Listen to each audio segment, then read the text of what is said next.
Okay, welcome back, everyone.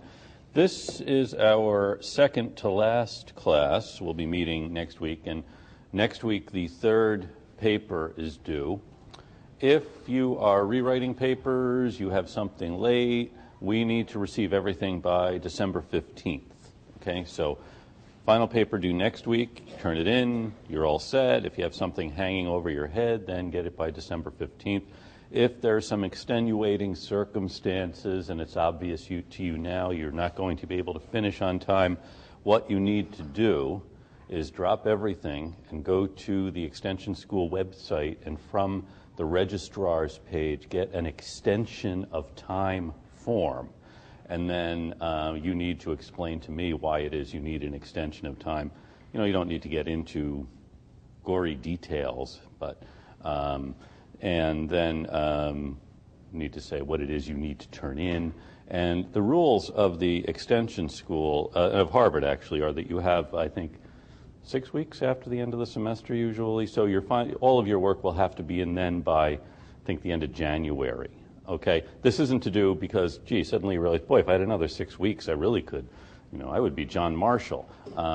If there is some reason you can't get it done in the next 2 weeks, then get an extension of time form, which I need to sign, and I need to send that needs to be in the registrar's office before I turn in grades. Okay, and I'm always amazed at people I haven't seen all semester, and then suddenly they have all kinds of time to track me down on the date grades are due to get me to sign this form. Well, don't put yourself to that expense. Anyway, so extension of time form, if for some reason you need more time, and reasons not being, boy, I'd like to work on this for more, but I had to have my left leg amputated, or, something of that nature. I don't know, now I'm picturing people suddenly shooting themselves in the leg so that they can get more time. Okay, so that's that. Yes? Yeah. At this stage, email final papers revisions to me, okay? The December 8th paper you can give to your graders. Anything, revisions and so on, give them to me. At this stage, they've helped you all they can. And if you're revising a paper, send the original along with whatever you're revising so it's clear what it is you've changed. Yeah, okay? Any other questions? And you can either mail them, email them, come to see me in person, find some way of getting them to me. No one will be in this classroom that we know after next Tuesday, okay? The 8th, our last class meeting. We may never see one another again. It'll be a sad time for all of us, but that's it. Life goes on. So, any other questions? Sorry to getting so somber about this. Boy, no, this is really bringing the crowd down. Okay, well, actually, the subject matter tonight's going to bring us down even more, I'm afraid. Any other questions just before we plunge into what goes wrong in the 1840s and 1850s when things, skip it. We'll get to it.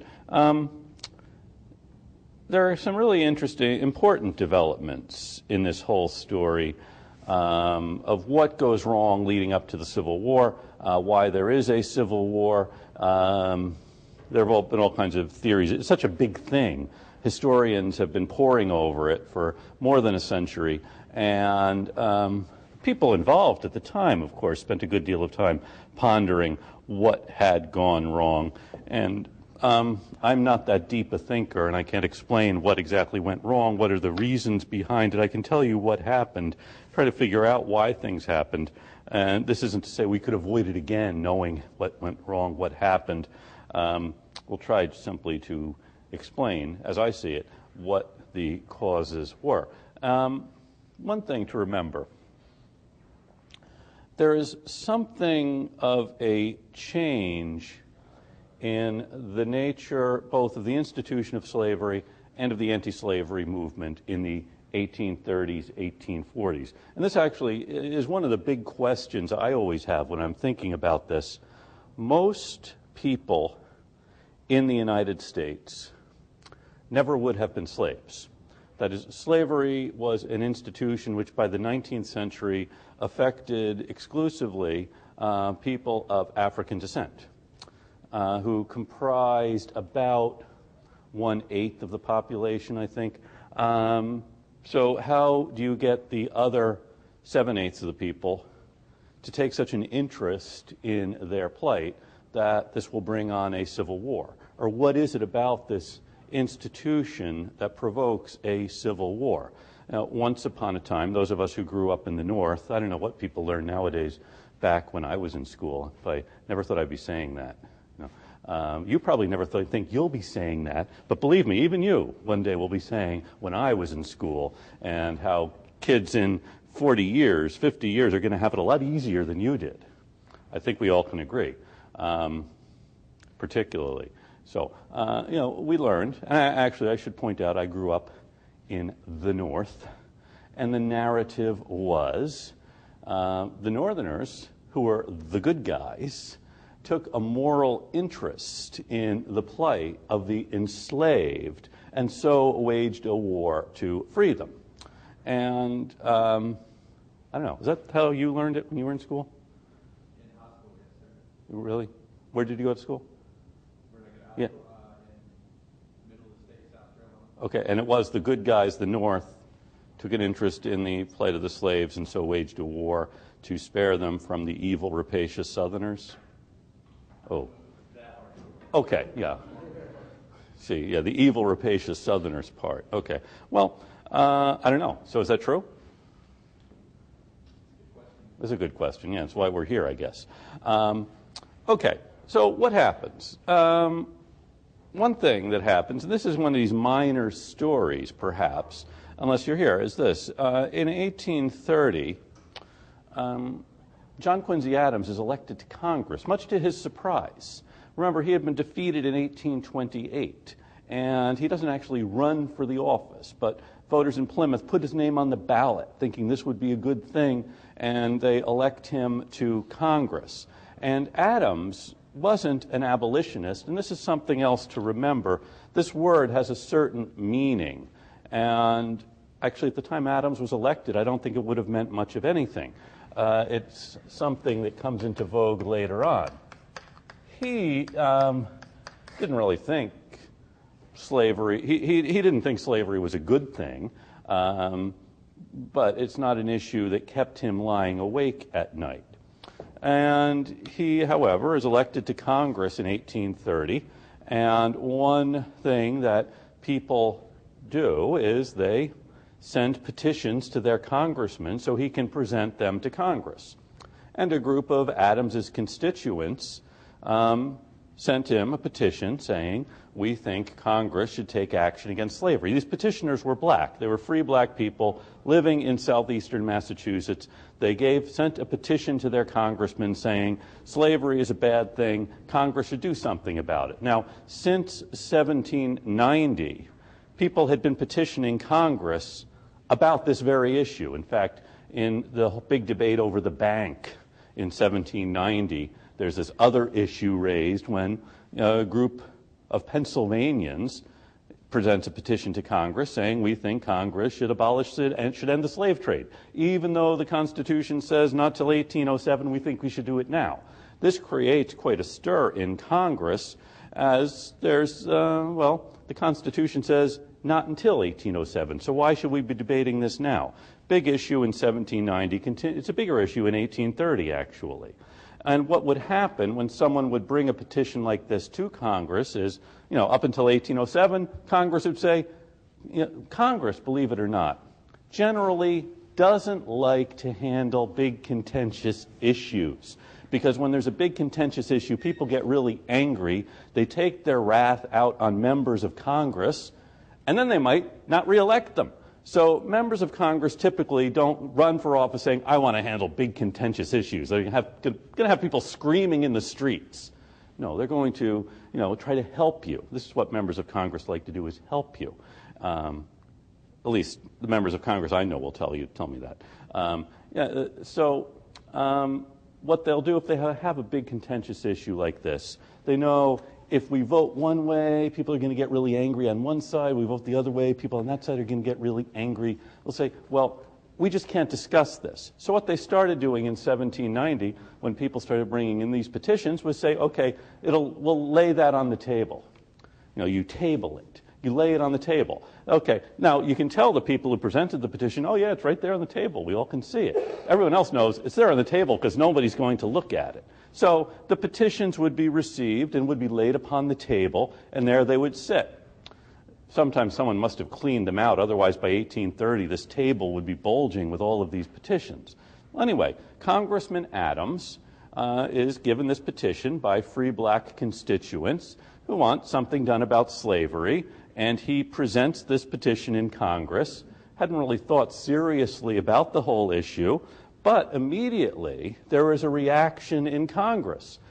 No, we can't discuss this issue.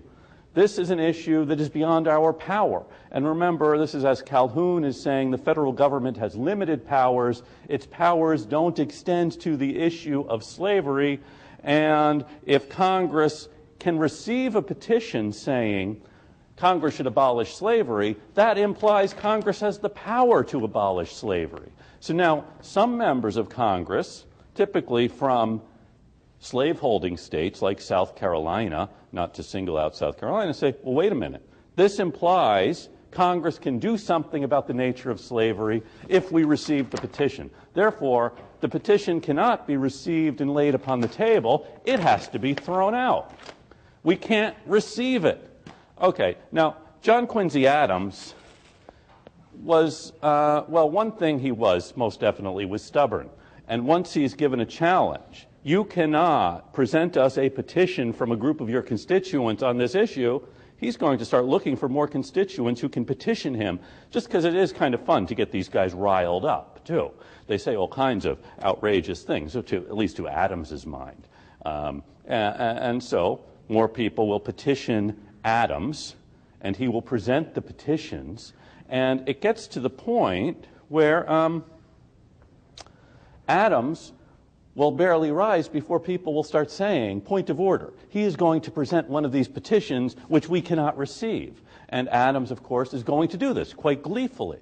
And there's a big debate in Congress about whether Adams should be presenting petitions. And Adams says the First Amendment says the people have a right to petition the government for a redress of grievances. What are these people doing other than petitioning their government for a redress of grievances? We don't necessarily have to do anything about it, but they have that right. Okay? And the members of Congress who disagree with the substance of the petition say, well, no, we can't actually redress this grievance, so we can't receive the petition at all. You can see how this is there's a fundamental disagreement here going on. It's not something that's going to be resolved in some committee. Getting the hard-headed John Quincy Adams to sit down with a hard-headed representative from South Carolina, they're not going to resolve this fundamental disagreement. And finally, what Congress does, I guess it's the only sensible thing they can do, is they forbid John Quincy Adams to say anything at all, because everything he does say is related to these infernal petitions he keeps presenting. So they gag him, in effect. Not in effect, not actually gagging him. So now this is an interesting thing. In order to protect the institution of slavery, we have to prevent a congressman from saying anything. You can see then how people in the Plymouth district may begin to see one of two things. Either, boy, in order for slavery to exist, I really don't have any opinion on whether people in South Carolina or Mississippi should own slaves or not, but in order for them to do that, my congressman can't do anything. Now, one of two things is going to happen here. They're going to elect someone who isn't going to have a gag order, or they, being just as stubborn, are going to say there's something about this guy that really ticks them off. We want to keep him, because who's going to pay attention to this mealy-mouthed guy we're going to send instead? Okay, this is a big issue. I mean, this is a big issue about whether slavery can exist, whether actually limiting the liberty of some people by holding them as slaves requires you to limit the liberty of others. There's a change going on at this time, too, in the anti-slavery movement as a whole. If it simply were nice former Harvard professors like John Quincy Adams presenting petitions, that would be one thing. But there actually is a change in the dynamic of the anti-slavery movement. In 1824, a free person of color named Denmark Vesey organized a plot by a lot of blacks in Charleston, South Carolina, free and slave, to burn the city down. All these wooden towns were subject to being burned. And, you can look at the history of slavery and see there are lots of episodes of mysterious fires and other things that can happen. So the Denmark Vesey conspiracy is uncovered just before it burns Charleston, and this puts slave owners on notice that something serious is pending here. Then in August of 1831, there's a major slave revolt in Southampton County, Virginia. Nat Turner and his followers kill about 60 people in the course of a night or two in Southampton County. You can imagine you live in a society where most people are slaves. This is going to be a deeply troubling thing. And then you see other things happening internationally. In the 1820s, series of revolutions in Spain's American colonies. And in each of these colonies, Mexico, the islands, South America, part of the revolutionary moment is the abolition of slavery, as the folks who are protesting or revolting against Spanish rule see that having the support of the enslaved people would be a really good thing. And so it's part of the overall cause, emancipation. So what happens as Mexico, Venezuela, the other South American countries, establish their independence, they also abolish slavery, leaving the only remaining Spanish colonies of Cuba and Puerto Rico, as well as Brazil, the only remaining slave-holding places in the Western Hemisphere. In 1832, the British abolished slavery in their West Indian colonies. It's actually, a 7-year period of, apprenticeship. But you have emancipation in the British West Indies, emancipation in the newly freed former Spanish Empire. And so by the end of the 1830s, the only places left that have slavery are Brazil, Puerto Rico, Cuba, and the United States. And if for 50 years you've been gassing on about being the empire of liberty, this is going to make you feel a little chagrined, or this must be a better word for it, how people would feel. So you have this happening, this isolation of the United States as a slave-holding nation. And as I said, there's also this change going on in the anti-slavery movement. Now, back in the 1790s, there had been people opposed to slavery, and after the War of 1812, they launched a colonization movement. And this is an interesting phenomenon. The idea is slavery is wrong. In order to remove slavery, though, if you remove slavery quickly, it will cause civil chaos. As Jefferson asked, will our slaves be presented with freedom and a dagger? What's going to happen to the freed people? Are they simply going to kill us all, or are they going to somehow be in a second-class condition? Will they be able to vote, own property, testify against us in court? Would that happen? This is one part of it. The other part of it is, will white people ever accept them as their equals? And is it a legitimate thing in a republic to have a class of people who are subservient to the others? Now, it raises all kinds of questions. What's going to happen with slavery if it is abolished? So the colonizationists' idea is you get slave owners to free their slaves, and one way of doing this is actually by purchasing them. and then you transport these folks to some other place. As I think I mentioned a few weeks ago, in 1820, the colony of Liberia is launched as a refuge for freed slaves. And these folks who are the the folks who support colonization are always looking for some other place to send the freed people. And the idea here is that they can't survive within this society where they've been slaves, and therefore they need to be sent someplace else for a variety of reasons.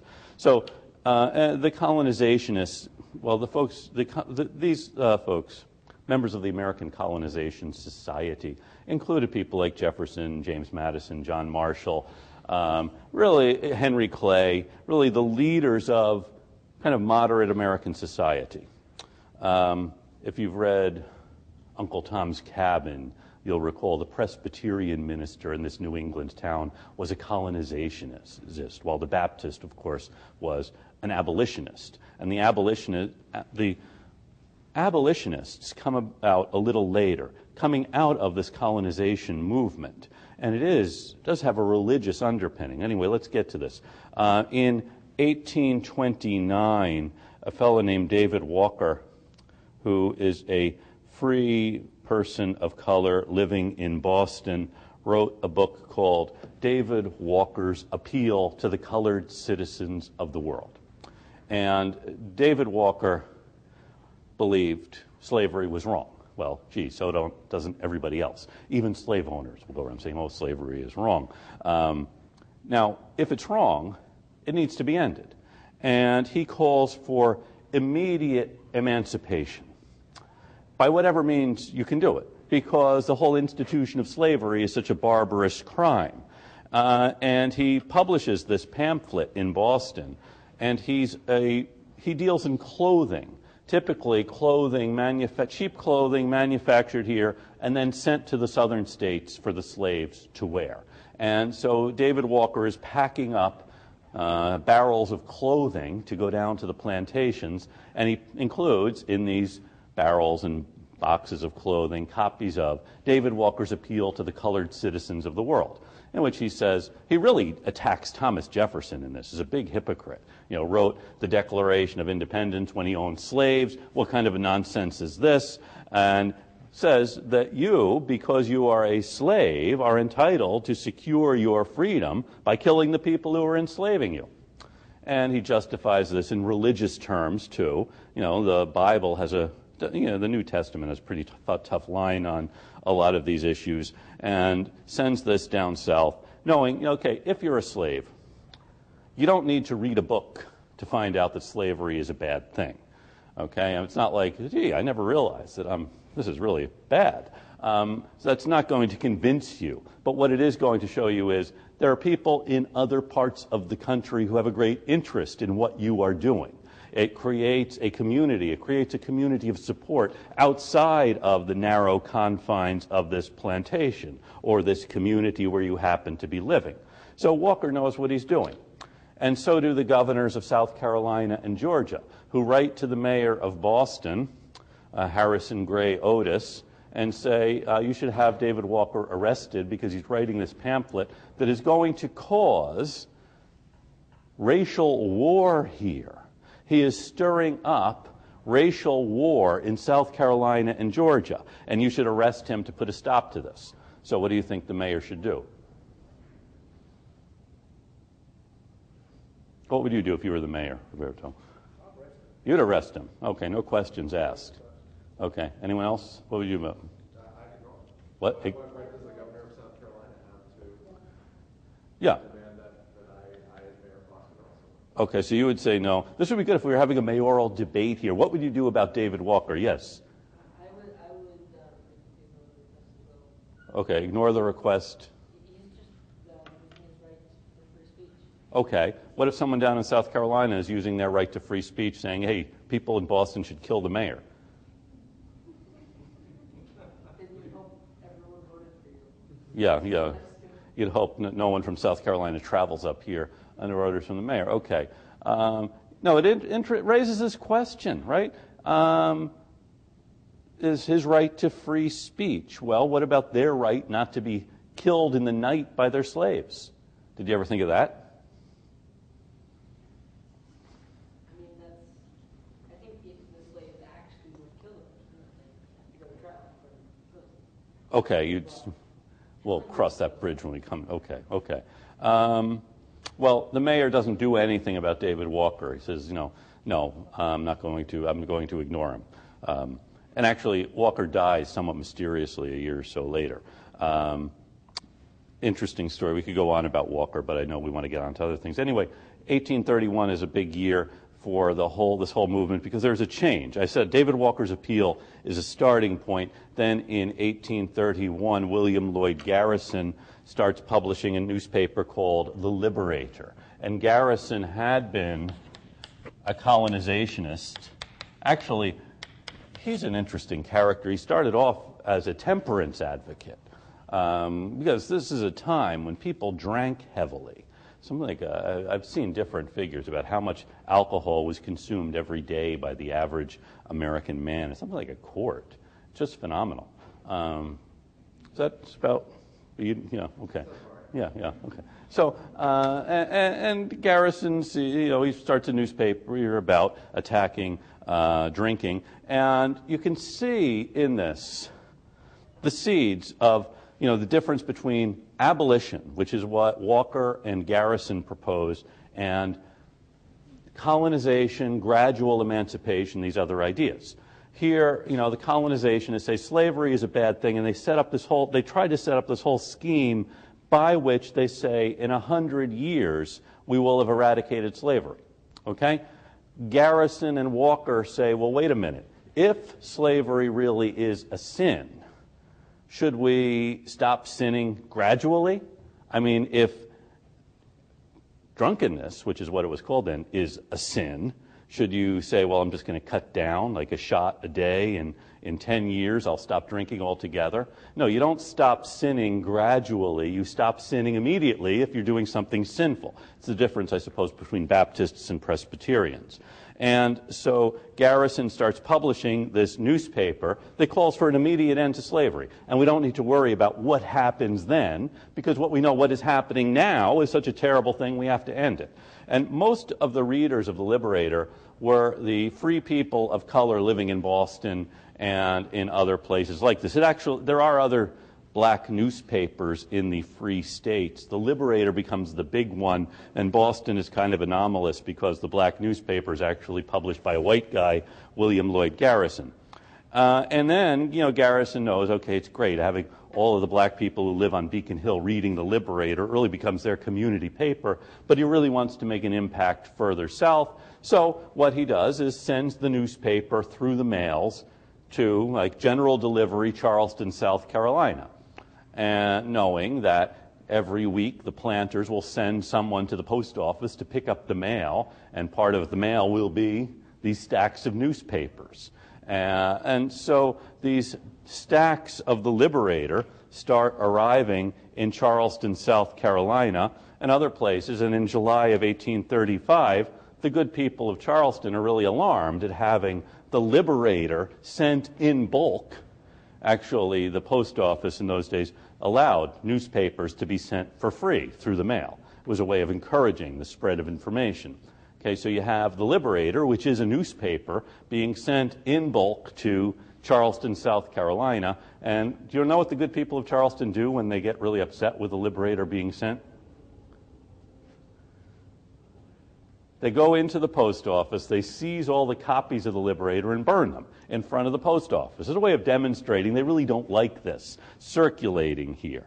And the postmaster in Charleston, South Carolina, writes to the postmaster in New York and says, don't send any more copies of The Liberator to Charleston, South Carolina. The postmaster in New York isn't sure what he should do because federal law says that a postmaster has to send everything that comes into his post office to wherever it's supposed to go. If he doesn't do that, he's violating federal law and he could go to jail. So what should he do? You would say send the paper. Okay, he actually does something even better. He actually writes to the Postmaster General, say, what should I do in a case like this? And the Postmaster General, actually, Postmaster General, who's president at this time in the 1830s?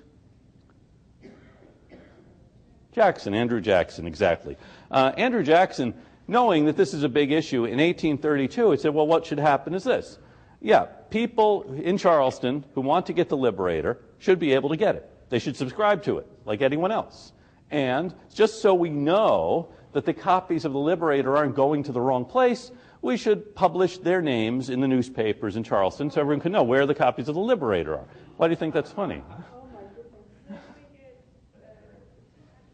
Oh, then they're going to get attacked by these people who are burning copies of the Liberator. Okay. So Jackson has an interesting idea here. The Postmaster General says that, okay, an individual's responsibility to his community is greater than his responsibility to the laws of the United States. He says, I can't tell the guy in New York to send the pamphlets or the guy in Charleston to accept them. And it's kind of a finely balanced thing. And President Jackson, in his annual message, this is in 1835 in the wake of the Charlestown mob burning the Liberator, actually condemns the abolitionists for causing all of this trouble in the first place. That is, you wouldn't have had a mob in Charleston if these nuts up here hadn't been sending copies of the Liberator down to Charleston, South Carolina. And Jackson proposes having the federal government prohibit the circulation of materials in the mail that are intended to instigate slave rebellions. That is, in order to protect slavery in South Carolina, or the slave owners in South Carolina, we won't allow the circulation of this kind of material. And now this is when things get really interesting, because Senator Calhoun has this whole matter referred to a special committee of the Senate, of which he is the chair.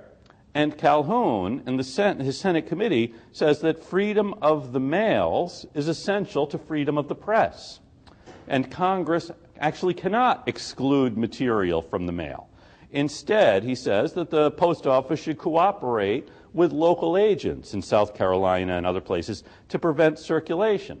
Kind of an interesting thing. You know, Calhoun is the great defender of slavery, but he's very consistent in defending liberty and the liberty of the mails and freedom of the press.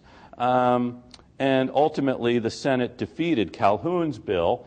Instead, and Henry Clay raised a good question, if Congress can't prohibit literature from the mails, how can it prohibit delivery of the material once it's in the mails? Which is what Calhoun had said. Okay, you can't stop the Liberator from getting into the system, but you can prevent it from reaching its readers. Anyway, very kind of interesting the way this takes on these different twists and turns. And ultimately, the Senate passes a bill that prohibits postmasters from preventing material from being delivered. This is what happens when Congress starts writing a bill. No one can understand exactly what it is they're trying to do. Yes? So who gets to decide what sort of mail is instigating slave rebellion? Who gets to decide what sort of mail is instigating slave rebellion? Very good question. Fortunately, we don't quite get to that point. I mean, we don't set up a commission to determine what is starting a slave rebellion. There are other interesting things happening, though, in terms of the law and slavery. I'll just mention a couple of the interesting beginnings. One is, here's the thing. Mississippi in 1832 drew up a new state constitution, and this prohibited the introduction of Negroes as merchandise or for sale after the 1st of May of 1833. Okay? So Mississippi doesn't want the slave trade in Mississippi. And let's see, this is kind of a complicated case, Groves versus Slaughter, for those of you who are interested. In December of 1833, the legislature of Mississippi imposed a tax on slaves brought in. Let me just mention, this 1833 law, no more Negroes can be brought in for sale or as merchandise, doesn't have any kind of a penalty if you do this. Then in December, the legislature says, okay, Negroes brought in will be taxed. And then in 1837, the legislature really decides to enforce the prohibition. And this raises an issue in 1837. In 1837, the legislature says, okay, now we're going to have this law enforced. Well, what does that mean if you are a slave brought in between 1833 and 1837 when the law was not being enforced? What happens? And does this mean sales are void? You know, you bought a slave in Mississippi when it was illegal to do so. Does that mean the sale is void? And that's one question here. The other question is, can a state prohibit something which the federal law allows? That is, the federal law doesn't say anything about interstate slave trade. Can Mississippi prevent it? So the Supreme Court in 1841 says, first, the sales of slaves between 1833 and 1837 are valid, even though they were outlawed by the state. The sales aren't void. Second, the state does have power over slavery and the slave trade, local power, a power to protect itself against slavery and slave dealers. So this is one of these kind of interesting cases that comes up because of the whole institution of slavery, at the same time as you have this other thing happening, this the institution of slavery requiring the restriction on freedom of the press, freedom of speech, and so on. It's another interesting case in the 1820s. Slaves being transported by steamboat are killed when the steamboat explodes. Insurance at the time, you could insure property. Was more difficult, to insure persons. The whole life insurance industry doesn't take off until after the Civil War. As we all know, we're subject to accidents and so on. So how could you insure against that? You can insure your property. So what happens in this case? Are these slaves killed in the steamboat accident? Is an insurance company liable for their destruction as property, or is it not liable because they are persons and not insured as persons? What do you think? Kind of a thorny issue. Are slaves people or are they property? Okay, right now we're asking the Supreme Court in 1827. No, I'm saying if I'm an insurance company, I would say, they're people. Oh, sure. Yeah, of course you are. If you're an insurance company, you don't want to, pay. But, it's not, the Supreme Court isn't saying, boy, what's in the best interest of the insurance company, because they treat them as any other business. They don't say they're not in a special position here. Yes? How are they defined under the law? That's a good question. How are they defined under the law? That's what you would have to look at. And the Supreme Court in 1827 says they're defined as people under the law. And it's obvious to slave owners that they're people, and this is one of the big issues here. It's an issue which we may see changing a bit in these years. Okay, here's another case that's probably more important. It's the case of Margaret Morgan, who is a slave in Maryland. And she's owned by a woman named Margaret Asmore, and in 1832, Margaret Morgan and her children escape from Maryland and to go into Pennsylvania. And Pennsylvania had laws protecting the liberty of the people of Pennsylvania. And so, defines people very broadly. If you are a person and you are in Pennsylvania, there are certain things that someone else cannot do to you, like kill you or kidnap you or rape you or do other things. Okay, the law protects you in Pennsylvania. It protects your liberty. Okay, Margaret Asmore, the owner, the Maryland owner of Margaret Morgan, hires a man named Edward Prigg to go up to Pennsylvania.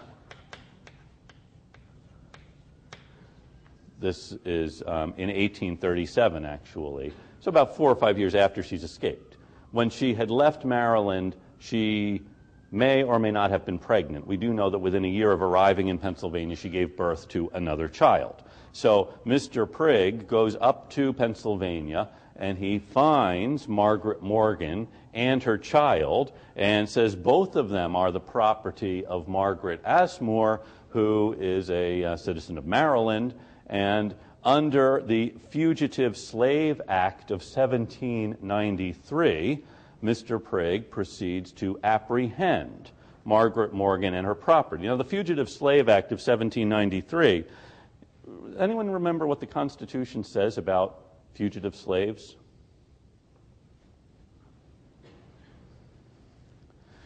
It says, persons held to service or labor in one state, escaping into another, shall be delivered up. Okay? This is a good vague, passive construction. Who is supposed to deliver them up? It says they won't be free from their burdens of labor by having escaped, but will be delivered up, shall be delivered up. By whom? Whose job? Yes. Local law enforcement should deliver them up. It doesn't exactly say that. Now, the Fugitive Slave Act of 1793 says, it stipulates how this will happen. And it says, you as a bounty hunter, I don't think they define bounty hunters, can't simply go into a place and start grabbing people you say are fugitives, and you can't deliver them up. What you have to do is go to a local magistrate who will fill out a warrant authorizing the local law enforcement. And this is really there aren't really police forces at this point. There usually will be a county sheriff who is elected, and he gets to appoint deputies whenever he needs them. But there's no 911 system at this time. Okay, so you go to a local magistrate and get him to issue a warrant, and maybe get him to deputize someone to the warrant. You then go to the sheriff and say, okay, I need help apprehending this person who is a fugitive. So Mr. Prigg does this. This is what the Fugitive Slave Law of 1793 says to do in a case like this, because she has to be delivered up. And the local magistrate says, what would you say if you're the local magistrate? Yeah, that's what the local magistrate says. Actually, who are you? To say she belongs to someone else. She's a person in Pennsylvania. She's entitled to her personal liberty. I don't have to help you with this. And so the magistrate rebuffs Prigg and sends him away. What should Mr. Prigg do now? What would you do now if you're Prigg? Go back to Margaret Asmore and say, sorry, law in Pennsylvania. Excuse me? Take her anyway. Okay, good for you. That's what Mr. Prigg does. He says, well, you know what? I don't need no stinking magistrate to help me with this. He takes her and her child, and now suddenly the magistrate swings into action. He alerts the sheriff that Margaret Morgan is being kidnapped by Edward Prigg, and Edward Prigg now is arrested for kidnapping and violating the personal liberty of Margaret Morgan and her child. Okay? And he is convicted of kidnapping in a court in Pennsylvania.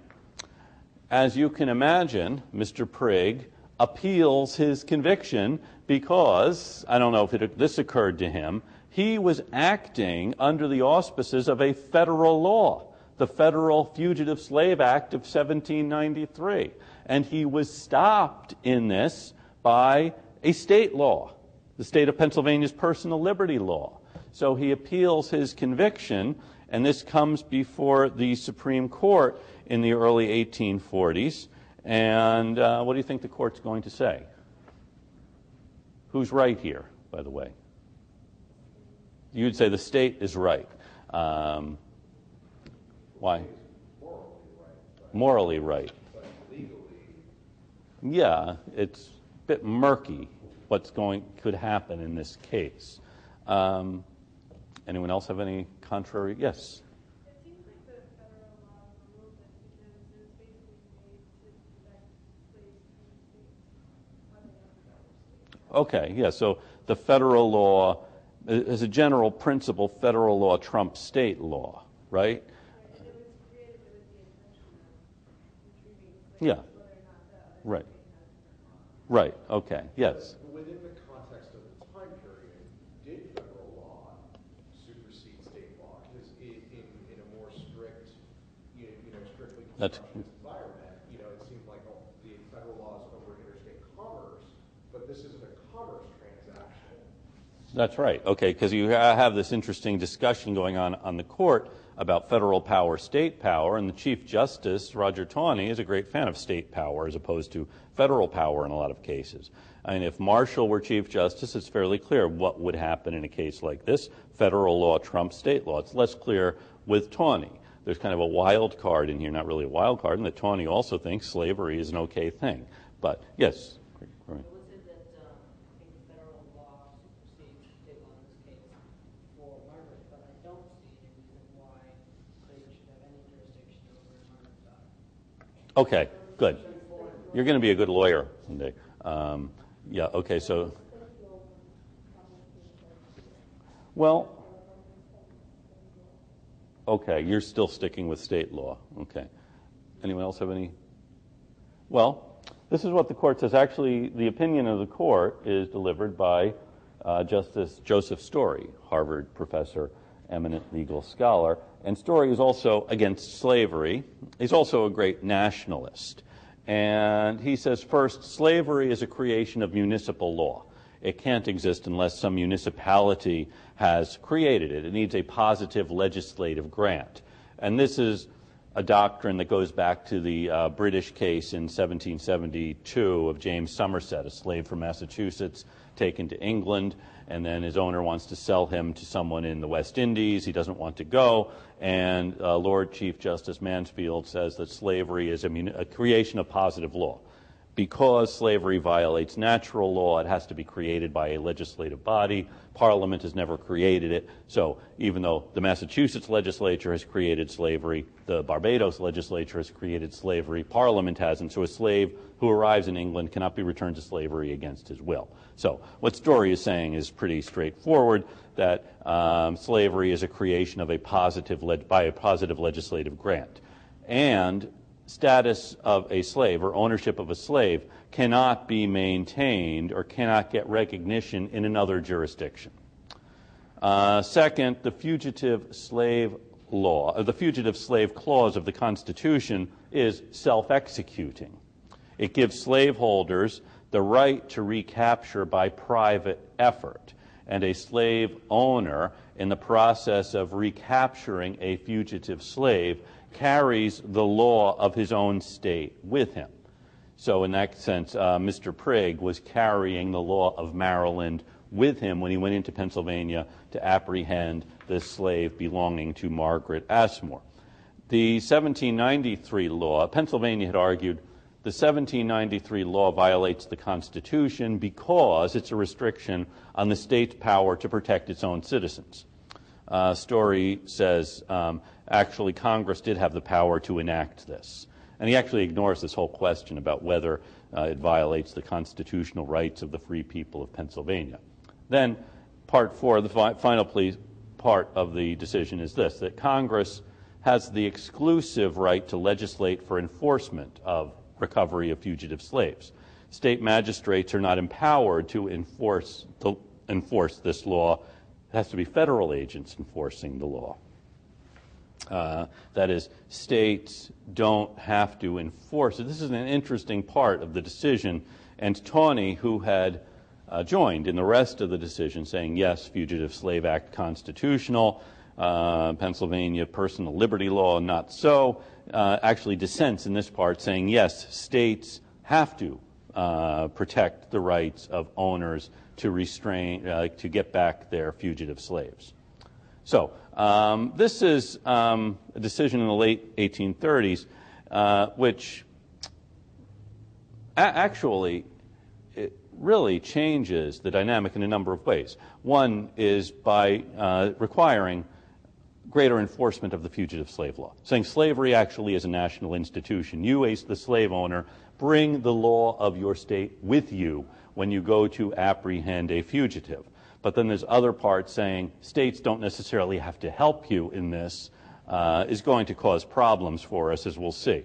And some states actually do adopt non-cooperation. Our old friend Garrison says, in the wake of this decision, that, Calhoun actually is right. Calhoun has been saying the Constitution is designed to protect slave owners. Therefore, Garrison says, the Constitution is a covenant with death. And all moral people who want to end slavery have to destroy the Constitution. And Garrison actually does burn the Constitution in the street in Boston as a way of protesting this. A mob in Boston doesn't like the burning of the Constitution, and they show their displeasure with Garrison by trying to kill him. And he actually escapes. He's actually brought into the old State House to escape from this mob trying to kill him because he's been burning the Constitution. But no union with slaveholders becomes the motto of the Liberator. And John Quincy Adams introduces a petition from Haverhill saying that since the benefits of the Union are accruing exclusively to the Southern states, maybe we should consider whether the Union should survive after all. So here you have these issues that seem to be around the margins of the issue of slavery or of anything else that are provoking this questioning about whether the Union should survive, what the meaning of the Constitution is, and how the Constitution applies with this in the institution of slavery. Why don't we take a break at this point, and when we come back, we'll talk about what happens next.